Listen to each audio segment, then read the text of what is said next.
With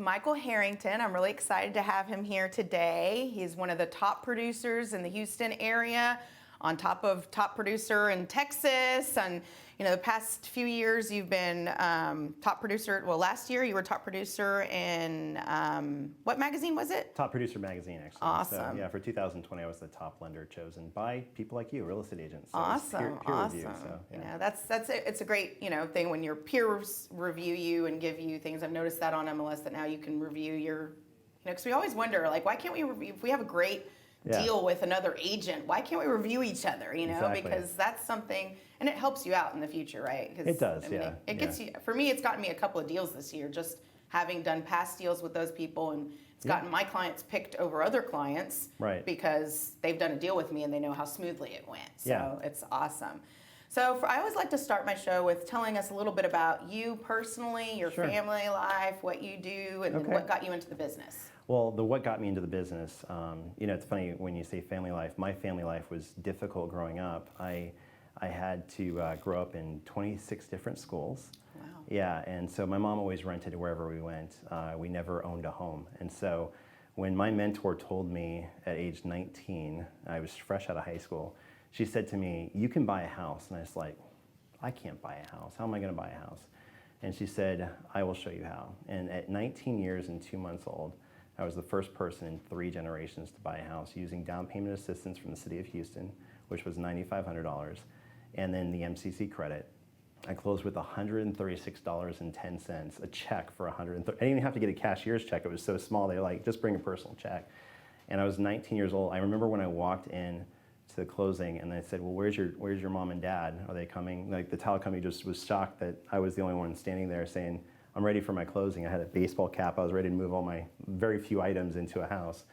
And that experience of jumping for joy in that house, it was brand new. So it was fresh carpet, fresh linoleum floors because it's 20-something years ago, and Formica countertops, forest green. So awesome. Yeah. So yellow backsplash. No, thank God, not Pink that. bathrooms, blue tile. That would be going back to the 70s. But I sat there in my new house, and I just remember thinking, I can't believe this belongs to me. Now, mind you, of course, it belonged to the mortgage company, but it felt like it was my own. I could put my own pictures up on the wall. I wasn't renting anymore. I paid $534 a month for my mortgage. I got 2 renters that were going to college at the time to pay for really my mortgage. And then 3 years later, I walk away with $30,000 from that sale of that house. I just remember thinking, how can I make other people feel this way? How can I make other people enjoy this emotion of being the first person in my whole family to ever actually own something, walk away with money, and actually have something other than just what I do 9 to 5 job-wise, but actually make money from an investment. And so it just changed my life, being able to buy a house at such a young age. And I've been helping people for the last 26 years do the exact same thing. That's awesome. Yeah. So I have, my family. So I have 4 kids. So I'm very busy. Yeah. Hence the reason I got appointments all day today. But 4 kids, 17, 19, and 13 and 10 are the girls. And I got 2 older boys. And I've been married for more than 20 years now. And I've been in the same house for 16 years, which, again, my kids have had one school their entire life. And so for me, it's like going from a world where I didn't have friends because I was always moving around to letting my kids have a foundation of a home and never have to move. That if I can help other people achieve that, that's a dream for me. That's why I've never gone into management or decided to go up the ladder. I just love doing this job, being a loan officer. So that's similar to me. I like helping my clients, and right now a lot of them, we're living in the Heights, right? Mm-hmm, so it's like everyone kind of outgrows the Heights a little bit, or if you can double your house, like, okay, you're in your $400,000 house. If you can buy $1 million house, you can get the bigger house with the yard and everything. Yeah. So they're all moving kind of the suburbs and stuff, and you see like them wanting to move into a neighborhood where they can kind of raise their kids, go to the same elementary school, junior high, and high school. Yeah. And you know, it's kind of the American dream, right? Yes, and it's yes, like the how birds. we all grew up, you know, and it's like the cul-de-sac, everyone that we played with in the same cul-de-sac, Right. that now has got a freeway behind it or something like that. It's Yeah. funny how much Houston has grown. It's crazy. It's huge, yeah. It's grown so far out. I can't believe that. I live in Katy, and I just remember when it started going out to Sealy and Brookshire, and I was like, oh my gosh, how far out are they going to build this freeway? So, as we know, we both know, the market has been hot lately. It has, you know, yes. I mean, it's kind of had a little slowdown during the summer, you know, but I think that's everyone going back to school and adjusting and getting those vacations in. It's like, okay, COVID lifted. Oh no, it didn't. You know, it's like everyone's like a little nervous and scared, but at the same time, people were getting vacations in. But what do you feel like's happening in the market and the future of it? You know, normally September for me is usually a slower month, and ironically, we've got probably my largest September of my whole career coming up, and a lot. But August was a little bit slower than the previous August, so it is kind of weird how things have shifted a little bit. But I would say honestly, for the end of the year, I'm seeing a lot of buyers that were nervous during the previous period of time where people were doing multiple offers of like 20, 30 offers on a table. Those buyers, if you call them back and tell them, hey, look, it's no longer 20, 30 offers, now it's like closer to 4 or 5 offers, and you might have a way of getting into a house.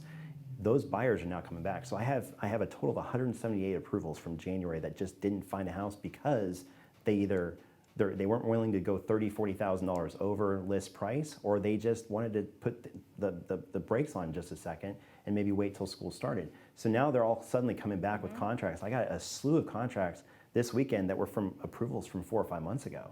And like they just came out of the blue. They're like, hey Mike, I found a house. I'm like, who are you? And it was almost like forgetting someone's name because it was so many months ago that they got pre-approved. And so now I'm starting to see those people come back in. So I think my suggestion to realtors and to builders and really even to lenders is to really go back through their entire last year and realize people had life happening. They may have gotten COVID and been down for sometimes more than a month.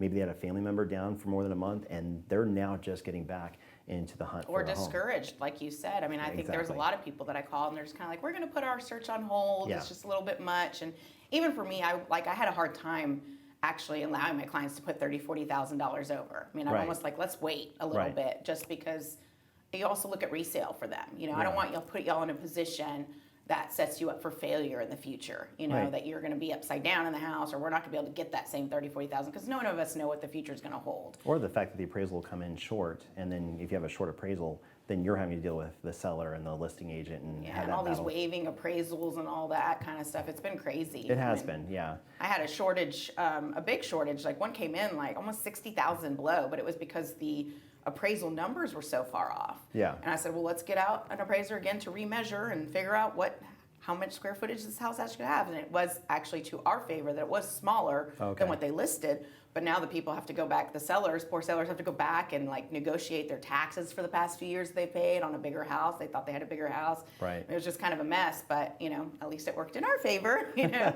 So I know like something we were talking about earlier with the storm that's happening in Louisiana. How is that going to affect things? I know we went back, we were talking about Katrina, how it affected things, and how is this one going to affect things? Well, if you look back at Katrina, I mean, we had a whole lot of people move here. I actually have a coffee group that we've had for, I guess, 15 years, 17 years, or whatever the time frame was since Katrina.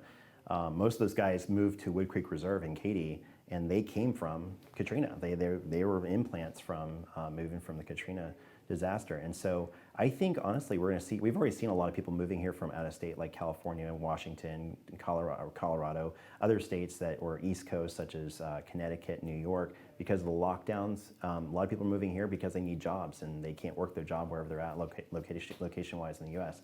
And so what we're going to see now with Louisiana is I think we're going to see that happen kind of again. I think we're going to see another influx of people that, you know, their house got devastated. They don't want to stay in a place that every 15 years might flood, might have devastation. I mean, actually just a couple of years ago, was it Lake Charles had that huge storm come through and knocked out Fertitta's hotel and everything. And so it's just like, when you deal with that so many times, sometimes you do want to move more inland, and maybe a job opportunity here would be there in the Houston area. So I think we're going to see a little bit of an influx like we did with Katrina.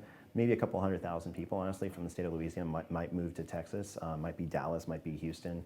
Most likely not Austin. Austin is almost oversaturated right now with people moving there to the point where, you know, prices are almost 100,000 over list price still in Austin.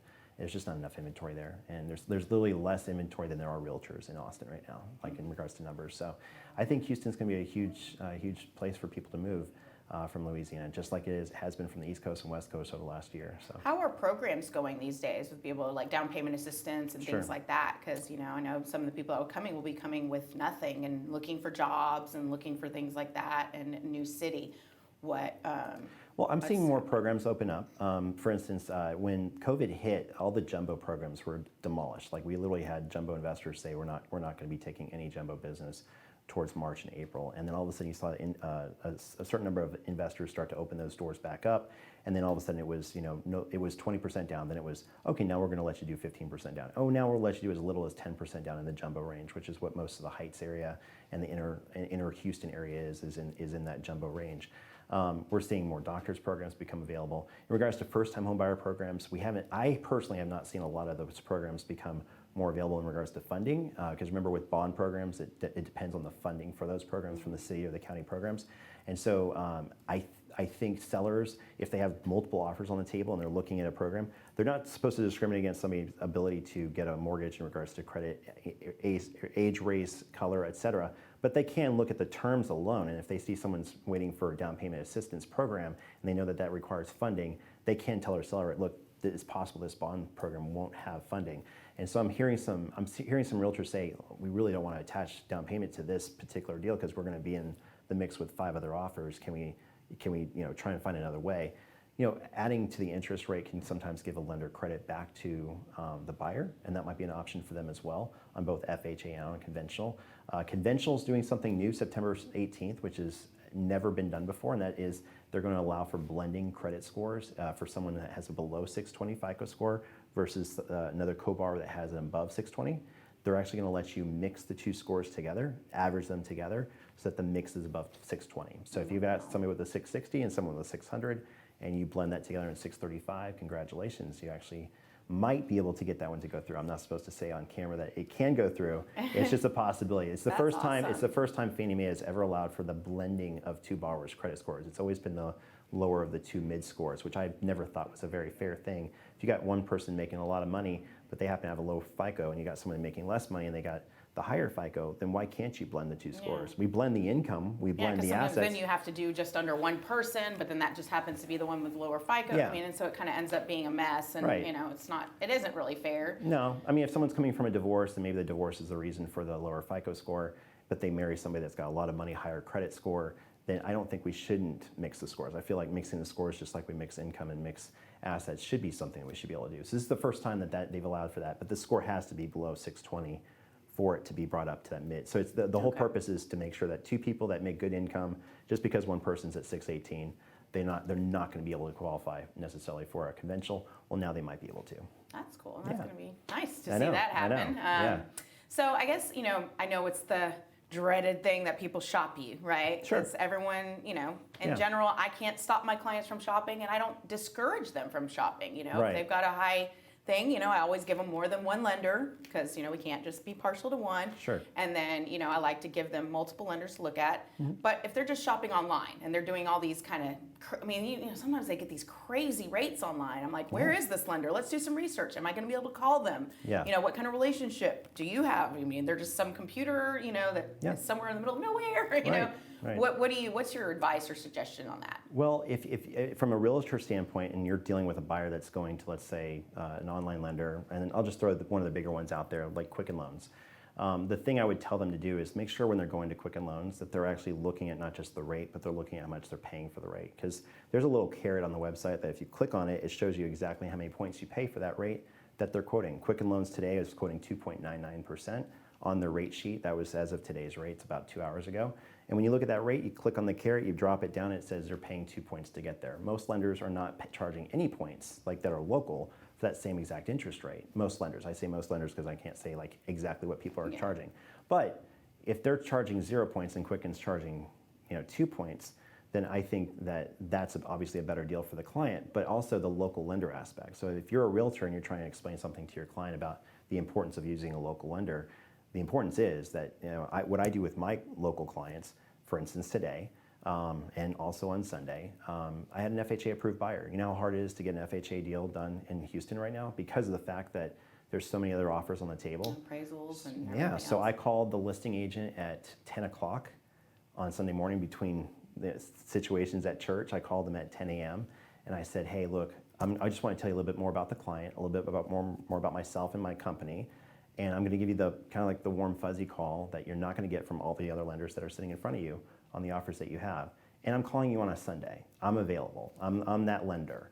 I said, so what I'm going to do is I'll tell you about the client. I can't tell you what I said about the client, but it was good stuff. And then I said, you know, my company is the #1 purchase lender in the nation, and then I'm the #1 reviewed mortgage individual in all of West Houston. We have more than 100 reviews on Google and Yelp, all 5-star. Go check us out.